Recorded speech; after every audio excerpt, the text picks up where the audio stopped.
What I'm about to show you is the majority of the media's reaction to how they feel about the voting public after Trump's win. You maniacs!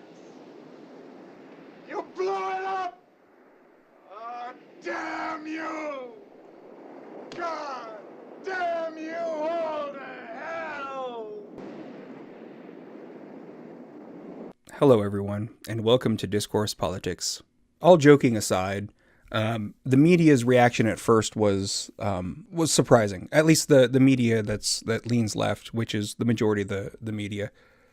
And then there was sort of a mea culpa period where a lot of the media was saying that, you know, we probably ignored certain aspects. We probably ignored the working class. We probably ignored a lot of things that we missed. But I'm starting to see something emerge that's actually kind of annoying to me. And it's been sort of the past couple of days. The media has somehow turned this into, we got the election results wrong, and that was our bad. Basically, they're missing the point. And I don't know how to describe it other than they're not wanting to admit that their ideological slant is a problem. Instead, they're admitting that, yeah, we just got this wrong. We were blindsided by the working class voting a different direction. And it's really kind of annoying. So we're going to take a look at a video by Stelter. This is sort of the epitome of what I'm talking about. He sort of embodies this recent fake mea culpa is what I'm kind of calling it. It's a fake our bad, and it's just missing the point. We'll step through it and see if I can explain better how I feel about what I'm seeing from the media. So let's do this. Let's level with each other. Tuesday night was the culmination of one of the biggest media failures in many years. That is correct. That is very astute. Now tell us exactly what you got wrong, Brian, because I have a sneaking suspicion you're going to get this wrong. Most journalists head into Tuesday night believing Hillary Clinton would be elected president at the end of the night. Once again, you are correct, but of the things that the media got wrong on election night, that's probably the most minor of the things you got wrong. So let's see if there's anything else that you think you got wrong. And most viewers had the same impression. You can see in this pre-election data, most Americans believed Clinton would win. And that's 100% true. I don't even think Donald Trump himself expected to win. If you look at his venue, for example, it was small. And that's something you do when you expect not many people to show up. So full. He didn't even have a speech prepared, and he had no confetti, no balloon drop. They were not expecting to win. They just weren't prepared to win. So not even Donald Trump himself expected to win. So yes, once again, that is correct. Nobody expected Donald Trump to win. Or not nobody, but very few people expected Donald to win. So is that the issue that you think that the media failed at? Now, this did not occur in a vacuum. The Donald Trump campaign also thought it was likely to lose. Wall Street thought Trump would lose too. But chalking all of this up to a surprise victory is not enough. This was a collective failure. The time-honored ceremonial tradition of passing the buck. We failed, but so did you. A failure of imagination. In some ways, a mass delusion. And the media contributed to it. It is at this point that I want to recap basically what he's saying, because I haven't cut out anything that he's said so far. His number one concern is that the media predicted that Clinton was going to win, and that they couldn't imagine. It was a lack of imagination. They couldn't imagine a Trump victory, and therefore they led the American people to believe that Trump was going to lose. So what he's basically saying is the problem the media had believing Clinton was going to win. Not about their unfair coverage, not about their bias, not about the fact that they have ignored the working class, not about the fact that they were working with the Democratic candidate to get her elected, not about the fact that they didn't report fairly, objectively, they didn't do their job, they didn't do anything that they were supposed to do. That's not the issue. The issue was that they accidentally predicted the wrong winner. Are you kidding me? So now it's time for some serious soul searching. I want to make it clear that up until this point, all he's talked about was the media thinking that Clinton was going to win, much like everyone else, including Trump himself. So apparently, I guess that was soul searching? I don't know.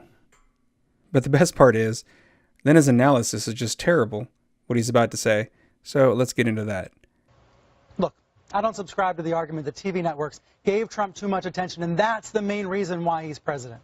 Well, apparently the media gave him about $2 billion, with a B, billion dollars worth of media coverage that he didn't have to pay for. It was free. Most of it was negative, but nonetheless, it was $2 billion worth of airtime. It's pretty substantial.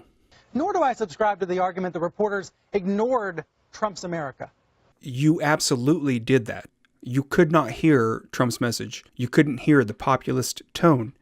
All you could hear was racism, sexism, bigotry, Islamophobia. That's all you could hear. That's all the media could hear. And they could not fathom, because they were in their own echo chamber, they couldn't fathom the ability of Trump winning. So you are right about that. But the problem isn't that you predicted Clinton was going to win. The problem is that you could not hear what he was saying. You cannot hear what Trump is saying. You can't actually hear most conservatives without hearing racism, bigotry, sexism, and Islamophobia. You mix up legitimate concerns with ism in your ists. You can't distinguish between the two. That's your problem. It's not that you predicted the wrong winner.